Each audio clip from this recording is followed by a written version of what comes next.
Hello friends, welcome back to our channel Meena's lifestyle. இன்றைக்கி நம்ம சேனலில் என்ன வீடியோ பார்க்க போகிறோன்னு பார்த்தீங்கன்னா, கேக் டெக்கரேட் பண்ணுற விப்பிங் க்ரீம் அப்படி பண்ணுறது தாங்க பார்க்க போகிறோம். அதுக்கு ஃபஸ்ட்டு இந்த அளவுக்கு நான் பட்டர் எடுத்து வச்சுருக்கேன். ஒரு பேக்கெட் பட்டர் வந்து சேர்த்துக்கிட்டிங்கன்னா சரியாக இருக்குங்க. சேர்த்துட்டு இதை வந்து ஒரு வச்சுட்டு நல்லா அடிச்சுக்க போகிறேங்க.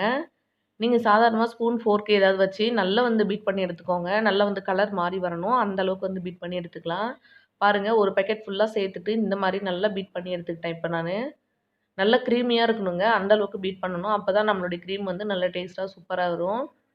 இந்த அளவுக்கு நல்லா பீட் பண்ணி எடுத்ததுக்கு அப்புறமா, இத வந்து கொஞ்ச நேரம் நம்ம ஃப்ரிட்ஜ்ல வைக்க போறோங்க. ஃப்ரீசர்ல வைக்க தேவையில்ல. ஃப்ரிட்ஜ்ல வச்சாலே போதும். சரியா ஒரு 1/2 மணி நேரம் வச்சுட்டு அதுக்கப்புறமா எடுக்கலாம். பாருங்க, கைவிடாம இந்த மாதிரி அடிச்சுட்டே இருந்தீங்க அப்படின்னா, இது வந்து நல்ல க்ரீமியா வருங்க. ஸ்பூன் வச்சு கூட நம்ம மிக்ஸ் பண்ணிக்கலாம். ஃபோர்க் வச்சு கூட மிக்ஸ் பண்ணிக்கலாம். பார்க்கறதுக்கு நல்லா க்ரீமியா வரணும். அப்பதான் வந்து நல்ல க்ரீம் வந்து நல்லாருக்கும். பாருங்க, இந்த அளவுக்கு நல்லா க்ரீமியா இருக்கணும். அடுத்தது ஃப்ரிட்ஜில் வச்சிடலாங்க. இப்போ ரெடியாக இருக்குது. இதை நான் ஃப்ரிட்ஜில் வச்சுட்டு வந்துடுறேன். அடுத்ததாக வந்து ஒரு பேனில் 1/2 கப் அளவு சர்க்கரை சேர்த்துக்கிறேன். நீங்கள் எந்த கப்பில் சர்க்கரை எடுக்கிறீங்களோ அதே கப்பில் வந்து மற்றது எல்லாமே மெஷர் பண்ணிக்கோங்க. அடுத்ததாக 1/2 கப் அளவு பால் எடுத்துக்கிறேன். இப்போ 1/2 கப் பால் வந்து சரியாக இருக்கும். இந்த அளவில் இருக்கிற மாதிரியான கப் ஏதாவது எடுத்துகிட்டு அதில் வந்து சேர்த்துக்கோங்க. அடுத்ததாக இதில் 2 ஸ்பூன் அளவுக்கு மைதா மாவு சேர்த்துக்கிறேன் நான்.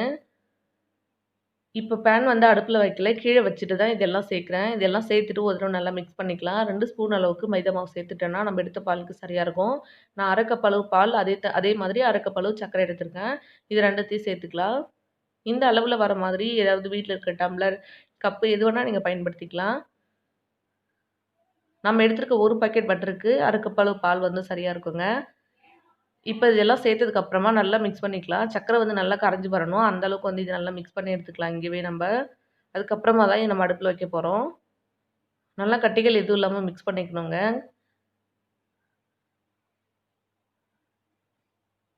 பாருங்க, இந்த அளவுக்கு நல்லா மிக்ஸ் பண்ணி எடுத்ததுக்கு அப்புறமா இத அடுப்பில வச்சுட்டு, லோ ஃப்ளேம்ல வச்சுட்டு, இது வந்து கொஞ்ச நேரம் நல்லா கிண்டி விட்டே இருங்க. நல்லா திக்கா வரணும். சர்க்கரையும் நல்லா கரைஞ்சு வந்துருங்க அதிலயே. சரியா வந்து ஒரு 10 நிமிஷத்துல வந்து சூப்பரா ரெடி ஆயிடும். ரொம்ப சீக்கிரமாவே ரெடி ஆயிடுங்க. பாருங்க, இப்பவே நல்லா ரெடி ஆயிடுச்சு. இன்னும் கொஞ்ச நேரம் இருக்கணும் இது. கன்டினியூஸா நான் இந்த மாரி கிண்டி விட்டுட்டே இருக்கேன். அடுப்ப வந்து லோ ஃப்ளேம்ல வச்சுருங்க. கரைஞ்சு போயிடக்கூடாது. சரியா 10 நிமிஷம் வச்சீங்கன்னா போதும். இது வந்து சூப்பரா வந்து ரெடி ஆயிடுங்க. இந்த மாரியே கன்டினியூஸா கிண்டி விட்டுட்டே இருங்க. இது வந்து நல்லா திக்காய் வரணும். அந்த அளவுக்கு வந்து நம்ம கிண்டி விட்டுட்டே இருக்கணும். இன்னுமே கொஞ்சம் நேரம் அடுப்பிலே இருக்கட்டும். பாருங்க, நான் கன்டினியூஸா இந்த மாரி கிண்டி விட்டுட்டே இருக்கேன். நான்ஸ்டிக் கடாயா இருந்தா நம்மளுக்கு ரொம்ப ஈஸியாவே இருக்கும். ஒட்டாதுங்க. ரொம்ப ஈஸியா வந்து எடுத்துற முடியும். இது வந்து சரியான பதத்துல இருக்கு இப்போ. இந்த மாரி வந்ததுக்கப்புறமா நான் கொஞ்சமா வந்து கலர் சேர்த்துக்கிறேன். ஃபுட் கலர் இது தேவைப்பட்டா சேர்த்துக்கோங்க. அப்படி இல்லன்னா இத வந்து ஸ்கிப் பண்ணிக்கலாம். கண்டிப்பா இத சேர்க்கணும்னு அவசியம் இல்ல. நான் வந்து லெமன் எல்லோ கலர் வந்து சேர்த்துக்கிறேன். கொஞ்சமா சேர்த்துட்டு இதையும் சேர்த்து மிக்ஸ் பண்ணிட போறேன். இப்ப நம்ம கிரீம் வந்து எல்லோ கலர்ல இருக்கும். அதுக்காக நான் சேர்த்துக்கிறேன். இது தேவைப்பட்டா சேர்த்துக்கோங்க. அப்படி இல்லன்னா இத வந்து நீங்க ஸ்கிப் பண்ணிக்கலாம் தாராளமா. ஒயிட் கலர்ல கிடைக்கும் நம்ம கிரீம் அவ்வளோதான். பாருங்க, இந்த மாதிரி நல்லா மிக்ஸ் பண்ணி விட்டதுக்கு அப்புறமா நல்லா லெமன் எல்லோ கலர்ல பார்க்கறதுக்கு சூப்பரா இருக்கு. இப்போ வந்து சரியா இருக்கு நம்ம கிரீம் வந்து. இத வந்து அடுப்ப ஆஃப் பண்ணிட்டு இறக்கி வச்சிடலாங்க. நல்லா ஆறட்டும். பாருங்க, இந்த அளவுக்கு நல்லா திக்கா இருக்கணும். கோடு போட்டா கோடு விழணும். அந்த அளவுக்கு இருக்கணும். இப்ப இத இறக்கிட்டு வேற ஒரு பாத்திரத்துல மாத்தி வச்சிடலாங்க. இது நல்லா ஆறுனதுக்கு அப்புறமா இதையும் ஃப்ரிட்ஜ்ல வச்சிடலாம். 2மே சரியா வந்து ஒரு 30 நிமிஷம் வந்து ஃப்ரிட்ஜ்ல இருக்கட்டும். அதுக்கப்புறமா எடுத்து காமிக்கிறேன். அவ்வளோதான், 30 நிமிஷத்துக்கு அப்புறம் நான் எடுத்துட்டு வந்துட்டேன். பாருங்க, 2மே வந்து நல்லா திக்கா இருக்கும். இப்போ மறுபடியும் ஒரு விஸ்க் வச்சுட்டு இது வந்து நல்லா அடிச்சு எடுத்துக்கலாம். இந்த மாரி வந்து நல்லா க்ரீம் வந்து நல்லா திக்காயிட்டு இருக்குங்க. இத வச்சு கொஞ்ச நேரம் வந்து இது மாரி பீட் பண்ணிக்கிட்டே இருங்க. கட்டிகள் எதுவும் இல்லாத மாதிரி நல்லா பீட் பண்ணிக்கலாம். இது கூடவே வந்து நம்ம எல்லோ கலர் சேர்த்து வச்சிருந்தேன்ல, பால் எல்லாம் சேர்த்து ஒரு மிக்சர் அத கொஞ்சம் கொஞ்சமா சேர்த்துட்டு மிக்ஸ் பண்ணிக்க போறோம் இப்ப நம்ப. இந்த மாரி திக்கா இருக்குங்க நம்ம ஃப்ரிட்ஜ்ல வச்சு எடுத்ததுக்கு அப்புறமா பார்த்தீங்கன்னா.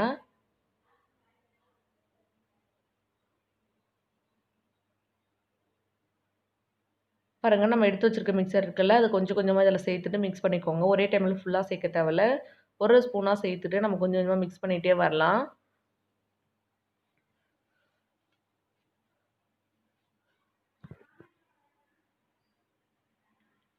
பாருங்க, நம்மளது வந்து இப்போ சூப்பரா எல்லோ கலர்ல வருது.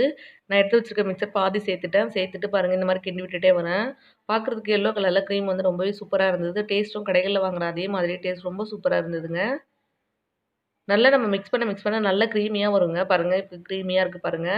இதே மாரி வந்து நீங்க கன்டினியூஸா கிண்டி விட்டுட்டே இருங்க.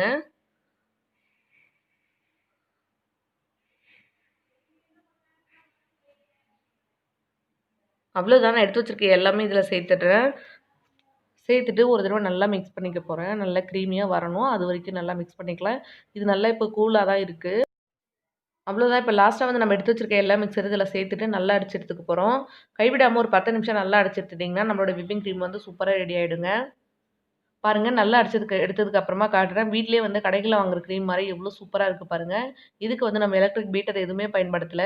வீட்ல இருக்க பொருட்கள் வச்சே ரொம்பவே சூப்பரா வந்து ரெடி பண்ணிடலாம். இனிமே கேக் தயார் பண்றது வீட்லயே வந்து செய்யலாங்க நம்ப. நம்மளுடைய சூப்பரான கிரீம் வச்சு நான் ஒரு கேக் வந்து டெக்கரேட் பண்ணியிருக்கேன். பாருங்க எவ்வளோ சூப்பரா இருக்குன்னு. அவ்வளோதான் ஃப்ரெண்ட்ஸ் பார்க்கறதுக்கே எவ்வளோ சூப்பரா இருக்கு பாருங்க. இனிமே வந்து பர்த்டே கேக்லாம் வந்து நம்ம வீட்லயே செய்யலாம். இந்த மாரி சூப்பரா வந்து கிரீம் வீட்ல நீங்களே ரெடி பண்ணி பாருங்க. கடைகள்ல வாங்குற அதே டேஸ்ட்ல இருக்கும். உங்களுக்கு நம்ம வீடியோ புடிச்சிருந்தா நம்ம சேனல மறக்காம சப்ஸ்கிரைப் பண்ணிக்கோங்க.